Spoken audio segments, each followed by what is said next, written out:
Hello friends, welcome to another episode of Bollywood this week. पर मैं आज के एपिसोड में हम रिव्यू करने वाले हैं सूर्या की फिल्म सूर्यरायपुत्र। ये फिल्म का रिव्यू देने से पहले मैं काफ़ी ज़्यादा नर्वस हूँ, काफ़ी ज़्यादा एंक्शियस हूँ, क्योंकि गाइज ये फिल्म इतिहास रचने वाली है हमारे इंडियन फिल्म इंडस्ट्री में। एंड गाइज आने वाले कई सालों में इस फिल्म के कई सारी रीमेक्स बनेगी, स्पेशली बॉलीवुड में मारामारी होगी कि ये रोल कौन करेगा। क्योंकि गाइज ये फिल्म नहीं, ये एक इमोशन है हर एक उस व्यक्ति के लिए, हर एक उस इंसान के लिए जिसने जिंदगी में कुछ सपने देखे थे। जस्ट इमेजिन, मैं आपके सामने एक फूड डिश का नाम रखता हूं, आप मुझे बताइए ये क्या है। Black gram pancake with lentil soup, price 250 rupees. समझ में आया? कभी सुना है इसके बारे में? डोसे के बारे में बात कर रहा हूं मेरा भाई। Dosa with sambar, black gram pancake with lentil soup, 250 रुपया। वही डोसा जो मुझे यहाँ पे उडुपी के होटल में 15 या 20 रुपए में मिलता है, सादा डोसा, वही चीज़। एंड फनी बात यह है कि वो जो डोसा बना है उसका अनाज उसी किराने की दुकान से जाता है, उसी प्रोविजन स्टोर से जाता है जिसका अनाज ये उडुपी होटल वाले से जाता है। एंड फनी बात यह है कि उस 5 स्टार होटल में जो लोग खाना खाते हैं रात को टिफिन, उनका टिफिन भी उडुपी होटल से जाता है। तो क्यों हम इतना पैसा खर्चा करें? कि अगर मैं आपसे कहूँ कि मैं कोई कंपनी का मालिक हूँ एंड मेरे साथ, मेरे प्लेन में, मेरे बाजू में मेरा नौकर या मेरा फिर कोई एम्प्लॉय साथ में बैठे एंड मुझे शर्म आए कि ओह नो, ये गरीब आदमी, ये सड़ेला आदमी, इसकी क्या औकात है मेरे साथ प्लेन में बैठने की। अगर मैं ऐसा बिहेवियर रखूं तो क्या ये एक्सेप्टेबल है सोसाइटी में? नहीं ना मेरा भाई। ऐसे एक इंसान थे mister GR Gopinath. Yes friends, उन पे ही ये फिल्म आधारित है। लेकिन guys, this film is based on true events. I would not से कि ये फिल्म कंप्लीटली रियलिटी से परे है, रियलिटी से मेल खाती है। क्योंकि GR गोपीनाथ ने बहुत साल पहले 2000-2003 में डेक्कन एयर नाम की कंपनी फॉर्म की थी, जिसने हजारों नहीं बल्कि लाखों हिंदुस्तानियों को प्लेन में देखने का सपना साकार किया था। यस फ्रेंड्स, प्लेन में बैठने का एक सपना होता था पहले। 2000 में टिकटें प्लेन की 20,000 रुपए की हुआ करती थी फर्स्ट क्लास की। नॉर्मल ट्रेन की टिकट 12,000 से स्टार्ट होता था। इस बंदे ने टिकट प्राइस इतनी सस्ती कर दी। आई मीन ऐसे प्लेन्स लॉन्च किए जिससे एक इंसान इतने कम भाव में प्लेन में जा सकता था, right from the farmer to the person cutting the hair. And किस तरह से इसके पूरे गांव ने इसकी मदद करके इसके लिए एक डेक्कन एयर नाम की कंपनी खोली। यही इस फिल्म की कहानी है सूर्यरायपुत्र। वेल फ्रेंड्स, तमिल मुझे आती है समझ में, लेकिन ये फिल्म काफ़ी इमोशनल थी। मैंने तमिल में देखना स्टार्ट किया, लेकिन मुझे डायलॉग्स का जो फील था वो इतना हिट नहीं हो रहा था, इसलिए मैंने इसको तेलुगु में देखा, आकाशम नी हद्दुरा। एंड गाइस, लिटरली बोल रहा हूँ, मैं आज से बहुत साल हो गए इतना किसी फिल्म में मैं रोया नहीं हूँ। Start from sorrow to emotions, it is heart wrenching.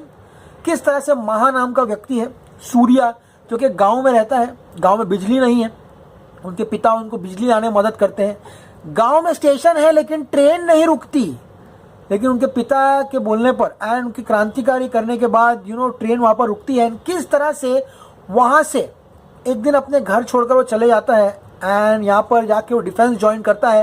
And वहाँ से जब वो घर लौटता है तब उसके दिमाग में आइडिया आता है कि क्यों ना मैं एक ऐसा प्लेन लॉन्च करूँ जिससे गरीब इंसान हवा में आसमान से बात कर सके। एंड क्या होता है जब वो इस राह पर निकलता है एंड अनफॉर्चुनेटली अपने जीवन की जितनी पूंजी जमा करता है वो परेश रावल, जो कि यहाँ पे जैज कंपनी का मालिक है, एक प्लेन कंपनी का मालिक है, उसके सामने हार जाता है। परेश रावल जितना क्रूर कैरेक्टर आज तक उन्होंने कभी प्ले नहीं किया होगा। He is vicious. इसमें विजय माल्या का कैरेक्टर भी दिखाया गया है। वेल फ्रेंड्स, यहाँ पर जैज एयरलाइंस नंबर 1 एयरलाइंस है जो नहीं चाहती कि इस व्यक्ति का आइडिया सामने पब्लिक के सामने आए। क्योंकि अगर गाइस प्लेन में आप 1000 रुपए की टिकट में जाने आपको मिल रहा है, तो क्या आप पागल हो जो 10,000 की जैज एयरलाइन की टिकट में जाओगे? ये इसके सपने को एक बार नहीं, 2 बार नहीं, बल्कि फिल्म में अनगिनत बार कुचलता है। एंड क्लाइमैक्स के 10 मिनट तक ऐसा लगता है कि भाई ये मर जाएगा, इसका सपना कभी पूरा नहीं हो पाएगा। क्योंकि इसने राइट फ्रॉम इस बीवी पे मैं आऊँगा, इसके बीवी से लेके, इसकी माँ से लेके, इसके घर, इसके गांव का छोटा सा बुड्ढा है जो मिर्ची की खेती करता है, उन सब से इसने पैसे उधार लिए हैं। एंड किस तरह से लास्ट में जब इसकी प्लेन टेक ऑफ होती है guys, this is an heart wrenching experience. Surya ने जिस तरह से काम किया इस फिल्म में गाइस, दिस शोज कि he is one of the most talented actors we have and Tamil industry में। चाहे वो विक्रम हो, चाहे वो सूर्या हो, चाहे वो कमल हसन हो, when it comes to transformations when it comes to getting into the skin, even Dhanush, इनका हाथ भाई हमारे बॉलीवुड में दूर दूर तक कोई पकड़ नहीं सकता। एंड हमें खुशनसीब होना चाहिए कि तमिल इंडस्ट्री ऐसी फिल्में बनाती है। पर फ्रेंड्स, यहाँ पर जो फिल्म है वहाँ पे इस फिल्म की हीरोइन है, ये हीरोइन आपको ऐसा देख के लगेगा कि नहीं हीरोइन है, लेकिन मैं गारंटी बोल सकता हूँ अपने बॉलीवुड की जितनी भी आइटम पटाखा, एड़ी, सटकेली, लो IQ वाली लड़कियां हैं उनसे कई गुना अच्छा परफॉर्म करती है। She is Aparna Balamurali, fantastic dusky actress है विदाउट एनी मेकअप, लेकिन इतना powerful performance from a female actress, इतनी powerful romance from any couple मैंने आज तक नहीं देखी। एंड शर्म की बात यह है, सबसे शर्म की बात कि इसको प्रोड्यूस किया है गुनीत मोंगा ने। गुनीत मोंगा का ऑफिस यहाँ पर है, अंधेरी, और वहाँ पे ऑफिस है इनका, जुहू में रहती है वो। She is a Bollywood producer. क्या ऐसा हुआ कि गुनीत मोंगा को यहाँ कोई एक्टर नहीं मिला काम करने के लिए, एंड वो जाकर तमिल में फिल्म बना कर आई है। अब मरेंगे, अब शाहिद कपूर के पास लेकर गई है फिल्म बनाने के लिए, वो तो हंसते हंसते बनाएगा ये फिल्म। और शर्म की बात ये भी है कि फिल्म थिएटर में नहीं है। This is an out of the world experience. इस फिल्म को डायरेक्ट किया है मिस्टर सुधा गोंगारा ने, एंड इसका स्क्रीन प्ले लिखा है Sudha Kongara, Shalini Usha Devi and Aliff Surti and Ganesha, and this is one of the most tightest scripts ever I have ever heard. But friends, इस film में कई सीन है, किस तरह से, अगर मैं आपसे कहूँ कि किसी का पिता मरने वाला है, डेथ बेड पर है, मिलिट्री कैंप से बच्चा निकलता है हाथ से 6,000 रुपए लेकर। क्या ऐसा होता है इसकी जिंदगी में जो ये प्लेन खोलना चाहता है, हाथ में सिर्फ 6,000 रुपए है, प्लेन की टिकट 11,000 की है, लास्ट फ्लाइट है, अगली फ्लाइट 2 दिन के बाद है, पूरे एयरपोर्ट पे भीख मांगता है कि 5,000 रुपए और दे दो ताकि प्लेन की टिकट खरीद सकूं। ये उसको यहाँ लगता है, और उसके बाद वो डिसाइड करता है कि साला ऐसी प्लेन बनाऊंगा कि किसी भी गरीब आदमी को आज के बाद ऐसी अन्याय से ना गुजरना पड़े। एंड गाइस, जब क्लाइमैक्स में उसके प्लेन में से किसान, बूढ़ी औरतें जिन्होंने अपने खेतों को गिरवी रखकर, अपनी प्रॉपर्टीज को गिरवी रखकर इसको पैसे दिए प्लेन चलाने के लिए, जो Paresh Rawal right from the ministry इसके प्लेन जलवा दिया, इसके प्लेन का कॉन्ट्रैक्ट कैंसिल करवा दिया, इसके जितने लाइसेंसिंग है सबको कैंसिल करा दिया। इसकी बीवी जो है, बेबी बेकरी नाम की एक बेकरी चलाती है यहाँ पर, फैंटास्टिक, उसने तो हाथ चूमने वाला काम किया है। एंड किस तरह से इसकी बीवी से पैसे उधार लेकर ये प्लेन स्टार्ट करता है गाइस। एंड यहाँ पर पायलट्स को भी हायर कर लेता है परेश रावल, ये यहाँ पर डिफेंस पायलट्स को हायर करता है सूर्या एंड मोहन बाबू। ओहो, fantastic, one of the best performances of Mohan Babu मैं बोल सकता हूँ after a very long time as his head in the defence. Beautiful काम किया है। बट यहाँ पर एक और सीन है जहाँ पर है अब्दुल कलाम जी को मिलने जाता है, एंड किस तरह से अब्दुल कलाम जी खुद साइन करके पेपर देते हैं कि तुम जाओ, तुमको मैं परमिशन दे रहा हूँ। यहाँ पर एक ही एग्जांपल पूरी फिल्म में दिखाया जाता है कि रतन टाटा 20 साल तक एयरलाइन स्टार्ट करना चाहता था, लेकिन वो नहीं कर पाया, तो तू करेगा, तू गरीब आदमी, फकीर, गांव का भिखारी, तू आके एरोप्लेन स्टार्ट करेगा मेरे सामने। परेश रावल ऐसा बोलता है, उसे कंपनी से बाहर फेंक देता है। एंड जब गाइस वो अनफॉर्चुनेटली उसको 6,000 रुपये नहीं मिलते, वो ट्रेन में जाता है, वो बस में बैठ के जाता है, वो पैदल जाता है, वो स्कूटर में बैठ के अपने गांव पहुंचता है। जब वो गांव पहुंचता है उसकी माँ उसको खूब मारती है, कहते हैं अब आके तेरा क्या फ़ायदा हरामी, तेरा बाप मर गया। वो उसको यहाँ लगता है गाइस, वो 3 सीन, मेरा बस चल रहा, मैं फिल्म को ऑस्कर भेज दूँ मेरा भाई। लास्ट असुरन नाम की एक फिल्म आई थी धनुष की, ये साल ये है मेरा भाई, ये फिल्म नहीं है मेरा भाई, ये इतिहास है ये फिल्म। एंड जिस तरह से इस फिल्म के क्लाइमैक्स में जब वो प्लेन बनता है, कोई पैसेंजर नहीं आता, कोई भी पैसेंजर नहीं आता, लेकिन जब प्लेन उतरता है और उसमें से औरतें, बुढ़ी औरतें, ज़ईफ लोग उतरते हैं, एब्सोल्युटली अमेजिंग। गाइस, रियल कहानी है कैप्टन गोपीनाथ की। इनके साथ उनकी बीवी जो कि एक बेकरी चलाती थी, उन्होंने केटरिंग बिजनेस खोला प्लेन के अंदर, 7 करोड़ का मुनाफा कमाया उस केटरिंग बिजनेस से लाइट इन 2003। ये गाइस सच्ची कहानी है, लेकिन गाइस यहाँ पर काफ़ी ज़्यादा सिनेमैटिक लिबर्टीज ली गई है, काफ़ी ज़्यादा एक्स्ट्रा मसाला डाला गया है। एक रेडियो स्पीच है जहाँ पर सूर्या किस तरह से जनता में विश्वास लाता है, क्योंकि पहली जो फ्लाइट रहती है वो परेश रावल वहाँ पे वो करवा देता है, उसमें तकनीकी खराबी करवा देता है, अंदर मिनिस्टर मरते मरते बचता है, प्लेन क्रैश होते तो बचता है। VFX is absolutely fantastic. Film का एक ही मोटिव है, एक ही मैसेज है, I don't want to only break the cost barrier, I want to break the caste barrier. यानी कि प्लेन में गरीब भी अमीर भी सब एक ही साथ बैठेंगे, इसमें कोई दो राय नहीं होनी चाहिए। BGM इस फिल्म का फैंटास्टिक है। अगर आप इंग्लिश सबटाइटल में देख रहे हो तो आपको लिरिक्स इस गाने के समझ में नहीं आएंगे, कई आंखों में से आंसू बह जाते हैं तो लिरिक्स जो बचते हैं पीछे, इतना बेहतरीन है। मैंने तेलुगु में देखा, अच्छा हुआ ये फिल्म। इस रिलेशनशिप विद हिज फादर, किस तरह से उसके बाप से रिलेशनशिप रहती है। उसका बाप मर जाता है, अपने बाप को याद करता है, लेकिन उसका बाप उससे बड़े नाराज है, लेकिन चिट्ठियां लिखता है उसके बेटे के लिए कि मैं हमेशा तेरी यादों में रहूंगा। एंड गाइस उसके बाद जिस तरह से सूर्या अपनी जर्नी में निकलता है गाइस, 10 बार गिरता है, प्लेन उड़ता है, उसके साथ बाइक की रेसिंग करता है, वहां से लेकर हर जगह तक। मालिया डील भी देता है इसको, तेरी प्लेन खरीद लूंगा मैं, 16 करोड़ का ऑफर देता है, लेकिन वो प्लेन नहीं खरीदता। ये फिल्म हर जगह पर फैंटास्टिक लगती है। एक सीन में आके बोलता है सारा पैसा लुटा दिया मेरा, 1 रुपया नहीं बचा है मेरे पास।